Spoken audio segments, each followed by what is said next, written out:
Hola, bienvenidos a un nuevo episodio de Opinión Experta, en el marco del segundo capítulo de Épica, Hazañas del Diseño.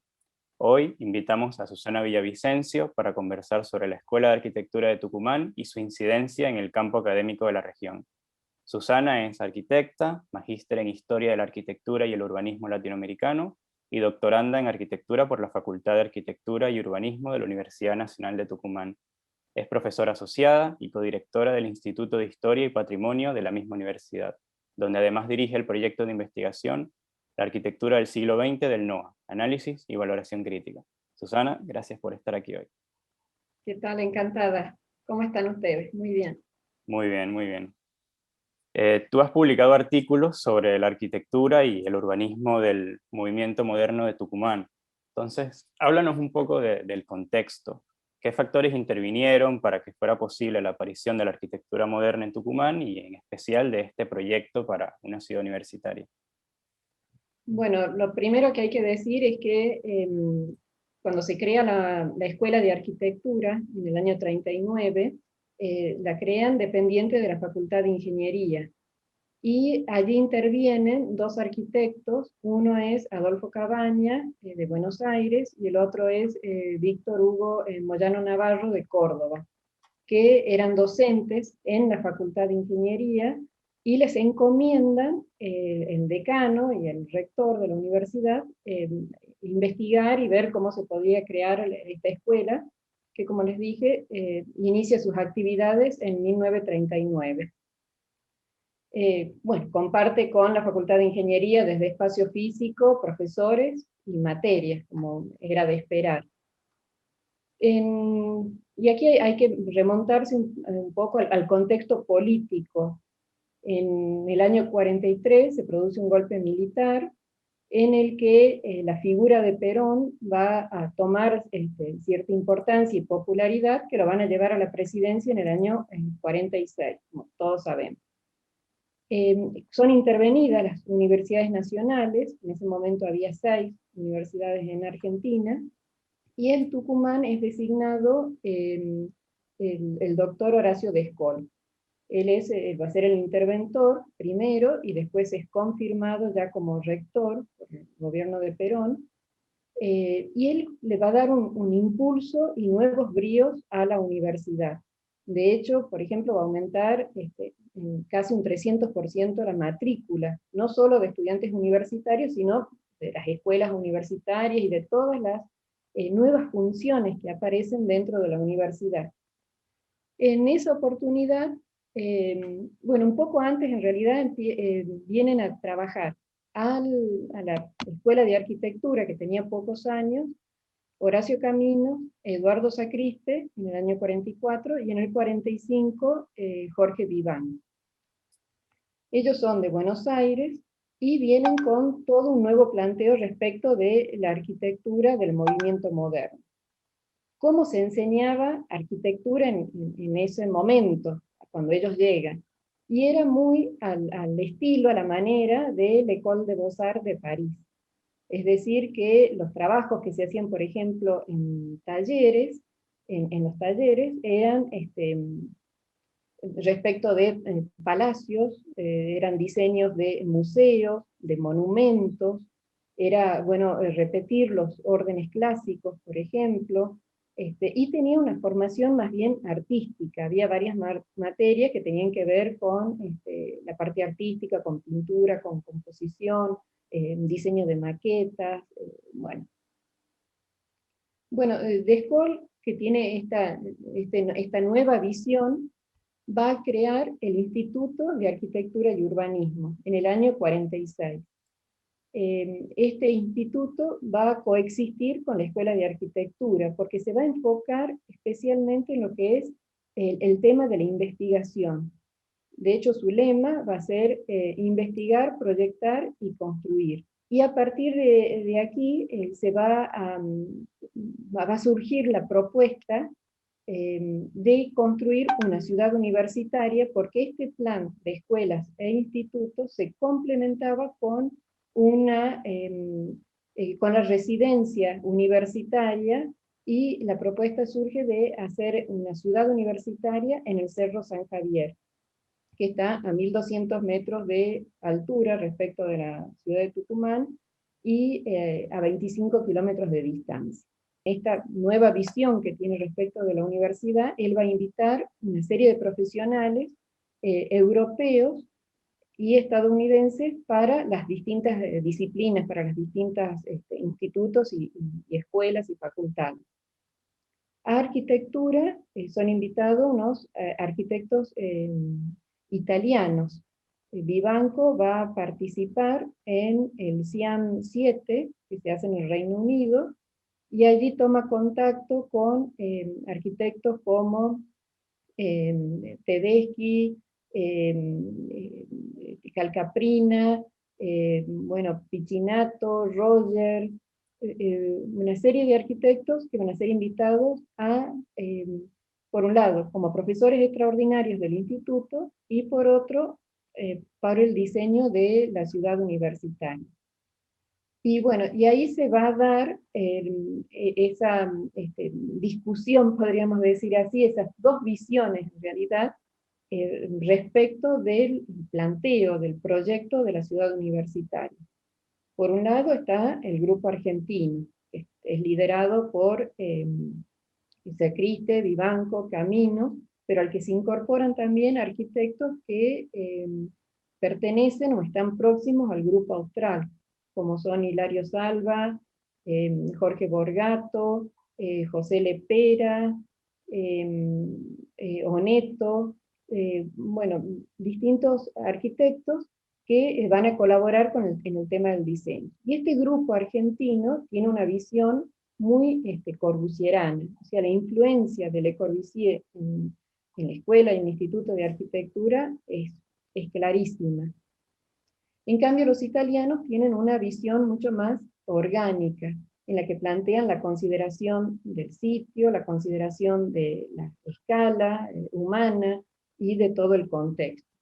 Y de hecho, uno puede ver, si analiza el plano de conjunto, los grandes bloques que van a ser para las distintas facultades, para el área administrativa, para las residencias de estudiantes varones, por ejemplo, responden a este planteo corbusierano. En cambio, las viviendas para profesores que se van a instalar en el cerro, se instalan con la propuesta justamente de no alterar demasiado el entorno, de insertarse en este contexto que era muy particular. Por ejemplo, tenía enormes pendientes, había lugares en que había que salvar pendientes de 30 metros de altura, por ejemplo. Entonces lo hacen con esa intención. Bueno, de este proyecto lo que se construye finalmente y se inaugura en lo que se denominaba la ciudad universitaria Eva Perón, porque es indudable que este enorme proyecto, esta utopía, estuvo ligada al gobierno de Perón, incluso estaba incluida dentro del primer plan quinquenal. Entonces la ciudad universitaria se llama Ciudad Universitaria Eva Perón. En el 54 se inaugura las viviendas para profesores, así diseminadas en el terreno, y los concepts, donde, bueno, estos eran galpones que habían traído, que habían quedado de la Segunda Guerra Mundial, se los había traído acá a Tucumán, y en ellos funcionaba, por ejemplo, el comedor de todo este emprendimiento, la oficina de construcciones universitarias, y también funcionó desde el 54 y por 2 años el Instituto de Arquitectura, es decir, que se instalaron allí profesores y hubo alumnos que recibieron sus clases en uno de estos conceptos. Bueno, me parece muy interesante con todo lo que dijiste. Primero resaltar que es el primer proyecto de una megaestructura, ¿no? Tenía 18.000 hectáreas de extensión, que es casi la de la ciudad de Buenos Aires, y una capacidad prevista para 20.000 a 30.000 habitantes. Que esto también te habla un poco de que era un proyecto urbano, ¿no? Como algo a escala regional. Exacto, tenía esa visión regional. o sea, que abarcaba por un lado el noroeste, pero también se extendía a algunas provincias del noreste. Esa era la visión que tenía de Escola, ¿no es cierto? Y de hecho crea una serie de escuelas, de instituciones en cada una de estas provincias, o en algunas de estas provincias. Es una obra, exacto, como vos decís, de enorme escala, y de hecho, de este proyecto van a participar años después en el proyecto de la Ciudad Universitaria de Buenos Aires, Camino, Catalano, Sacriste, por ejemplo, o también el hecho de Tedeschi, que residía en Tucumán, después pasa a Córdoba como profesor de Historia de la Arquitectura de Córdoba, y finalmente termina en Mendoza, donde va a recibir y va a ser cofundador de la Universidad de Mendoza, de la Facultad de Mendoza, perdón, de la Facultad de Arquitectura de Mendoza, y también, por supuesto, va a ser profesor de Historia de la Arquitectura allí en esa ciudad. Respecto de la enseñanza, del cambio que hubo en la enseñanza de la arquitectura, con la llegada de Sacriste, Camino y Vivanco, César Pelli, él nos dijo en algunas entrevistas, el cambio que se había producido en la forma de enseñar. César Pelli egresa del Instituto de Arquitectura en el año 49. Estos profesores llegan en el 44, 45, y bueno, dice que de golpe pasaron de diseñar monumentos, urnas funerarias, y cosas así muy a lo académico, podríamos decir, a diseñar viviendas, centros médicos, hospitales, temas muy concretos y muy cercanos a la realidad. Además de esa participación que les decía, en los trabajos que tenían los profesores, por fuera de la facultad o por dentro del encargos que se le hacían específicamente, en los que participaban los alumnos. Pero claro, era una comunidad de 60 alumnos, donde había un trato continuo y casi familiar entre profesores y alumnos. Se podía dar ese intercambio maravilloso, ¿no es cierto? Y sin duda fue una época única, un momento único en la historia, porque se daban el lujo de soñar y de plantear estas grandes obras que son utopías, ¿no es cierto?, impresionantes, que hoy inimaginables de pensarlas en este momento. Pero por esos años, aunque fue un corto tiempo, se planteó, se lo puso en práctica, y muchos de los docentes vivieron allí, en la ciudad universitaria. Sí, incluso también en esto del legado que dejó en la enseñanza, por lo menos, bueno, para los que estén viendo esto y estudian arquitectura, seguramente cuando cursaron historia tuvieron que leer a Bruno Sevi, y esos libros los tradujo Chino Calcaprina. Entonces, es un legado que incluso hoy sigue estando presente. Y también Eduardo Sacriste y muchos de esos arquitectos tienen una producción teórica muy importante. Así es, y en el caso de Eduardo Sacriste, teórica y práctica. Es un arquitecto que realizó arquitectura del movimiento moderno, pero considerando las particularidades del lugar. Es decir, el tema de las orientaciones, el tema bueno, del clima, que es un clima muy cálido y riguroso en el verano. Este, Incorporó, por ejemplo, en todas sus viviendas el tema de la galería como un lugar fundamental, ese lugar intermedio entre exterior e interior, y que a la vez resulta como un filtro hacia el interior.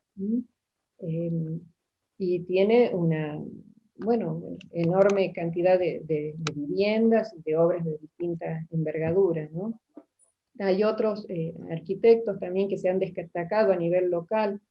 Podemos hablar de La Saleta, podemos hablar de Cuenya, de Mitrovich. Tiene un conjunto de 4 edificios, 4 torres en la avenida Sarmiento, bueno, del arquitecto Casen también, es un poco posterior, el arquitecto Prioris. Bueno, hay una serie de arquitectos que han hecho muy buena obra. Y lo que sucede también a partir del año 53, que se inicia el proyecto de la ciudad hospital en Orcomolle, y que iba a estar vinculada con la ciudad universitaria. Orcomolle está a unos 600 metros sobre el nivel del mar. Es decir, estaría como a medio camino con Ciudad Universitaria, con San Javier. Ellos se iban a vincular también por un funicular. Y bueno, y este proyecto había sido realizado por el Ministerio de Salud de la Nación, que estaba a cargo del doctor Carrillo.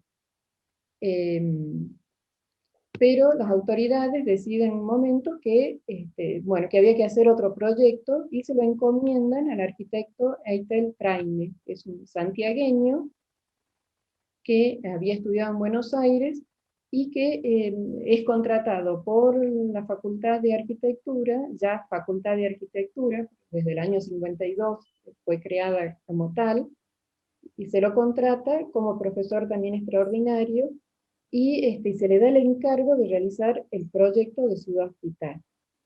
Allí se instalan, porque se instalan en el lugar, con un grupo de arquitectos, entre ellos está Federico Lerena y Lobo Van Gelderen, es un tucumano, y un grupo de estudiantes, entre los que cabe destacar Isaías Nugués, que es un artista plástico reconocido, y Jesús Bermejo Goday, que era un alumno español que había venido a estudiar a Tucumán, por la inquietud que le producía el Instituto de Arquitectura y la Escuela de Arquitectura, donde se estaban dando algo muy revolucionario. Y bueno, y se instalan ahí en lugar a realizar el diseño y a construir. Inmediatamente se resolvieran los detalles constructivos. Y bueno, de esa obra, que era un planteo también de gran escala, porque tenía varios hospitales, un hospital general, por ejemplo, pero otros ya específicos, tenía escuela de enfermería, tenía, bueno, un conjunto para servicios anexos, tenía las viviendas de los médicos incluidas. Y bueno, de este conjunto lo que se llega a concluir es la escuela de enfermería y las viviendas para los médicos, y un pabellón de servicios anexos, que se llama, que era así para distintos servicios y apoyos del conjunto. Y bueno, la escuela de enfermería tiene un lenguaje moderno, pero en el que se incluye también materiales del lugar como la piedra, y las viviendas se ubican con el mismo criterio que en San Javier, que en Ciudad Universitaria. Y el pabellón de servicios anexos, bueno, es una estructura de lo más original, realizada con cúpulas, y que ha tenido, bueno, distintas funciones. Hoy en día, en una parte, en un sector de ese gran pabellón, hay oficinas del CONICET, por ejemplo, trabajando ahí. Bueno, hablamos mucho sobre estas influencias que vinieron de afuera, ¿no? Como esto de la dicotomía entre lo regional y lo universal. Ahora, ¿qué puedes contarnos sobre el ámbito local, ¿no? ¿Qué estuvo pasando en Tucumán que pueda servir como antecedente a la ciudad universitaria? Bien, en Tucumán, en la década del 30, se hacía arquitectura académica, es decir, arquitectura del siglo, que se correspondía con el siglo XIX, con fines del siglo XIX. Pero en el año 32, por ejemplo, está el antecedente de una vivienda que realiza Alberto Previch para una de sus hermanas, por ejemplo, en el centro de la ciudad, muy pocas cuadras de la plaza principal, ya la hace ya es una arquitectura, movimiento moderno, incluso incorpora el garage, bueno, la depuración de esa fachada, las cubiertas planas, hay un diseño funcional al interior. En el año 35, Carlos Mendioro, otro tucumano, va a realizar también una vivienda para el doctor Pose, también en el centro de la ciudad, con este lenguaje moderno, que incluso le incorpora el ojo de buey, por ejemplo, hacia la fachada. Y en el año 36, Eduardo Sacriste va a realizar, sin venir a la ciudad, el diseño para justamente una vivienda para el que era el que había sido el fundador de la Universidad Nacional de Tucumán, para Juan Veterán. Una vivienda que también es absolutamente moderna, contrasta con el entorno. En el caso de las dos últimas, de la de Mendioro y la de Sacriste, tienen un jardín delantero, por ejemplo, que no era lo habitual que se hiciera en ese momento. Bueno, plantea una circulación lateral, un tema que él lo va a seguir incluso años después. Y bueno, y está todo el tema de las orientaciones, ¿no? De ese cuidado por las orientaciones, aunque él después, con el tiempo, va a decir, si yo hubiera vivido en Tucumán, no hubiera puesto tal vez la habitación principal hacia el este, sino todas hacia el norte, como era más apropiado. Bueno, pero son viviendas que contrastan absolutamente con el contexto. Y en el año 36 también se empieza a realizar el primer edificio en altura, que lo realiza el diseño Toñeri, y la dirección técnica recae en Jaime Roca. Es un edificio de altura para la empresa La Continental, empresa de seguro La Continental, y se ubica frente a la plaza principal. Y ahí se incorpora un elemento que podríamos decir regional, porque se le colocan una serie de franjas de ladrillo a la vista, hacia el frente. Y poco tiempo después, en el año 41, Jaime Roca va a realizar el diseño y la construcción del Policlínico Ferroviario. Es un sanatorio que también absolutamente moderno en su concepción, en cuanto al diseño funcional, el diseño de los frentes, que lamentablemente ha recibido varias modificaciones en los últimos años y se ha alterado esa fachada que era muy característica. Y ahí también incorpora el tema del ladrillo, en algunos puntos de la composición. Bueno, Previch y Mendioro se forman en Buenos Aires, porque no existía la escuela de arquitectura. De hecho, Previch se recibe en el año 21, Mendioros en el 31, y la particularidad de esto es que Mendioros, tucumano, era compañero de Sacriste. Y se piensa, no hay certeza sobre el tema, que Mendioro, siendo interventor de la Escuela de Arquitectura, lo invita a Sacriste en el año 44 a dictar los cursos de arquitectura y de historia de la arquitectura.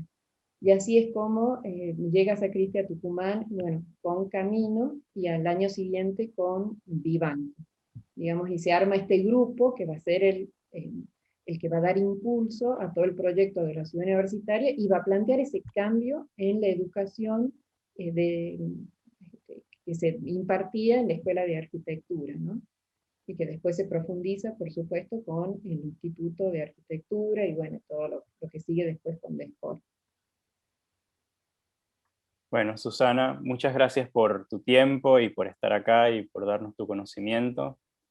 Te mandamos un abrazo desde acá de Buenos Aires y esperamos algún día poder ir a Tucumán y ver de cerca, ¿no? Como toda esta obra magnífica y este legado. Así es, yo encantada de participar y los esperamos. Los esperamos acá en Tucumán para mostrarles todo esto y hablar más en extenso.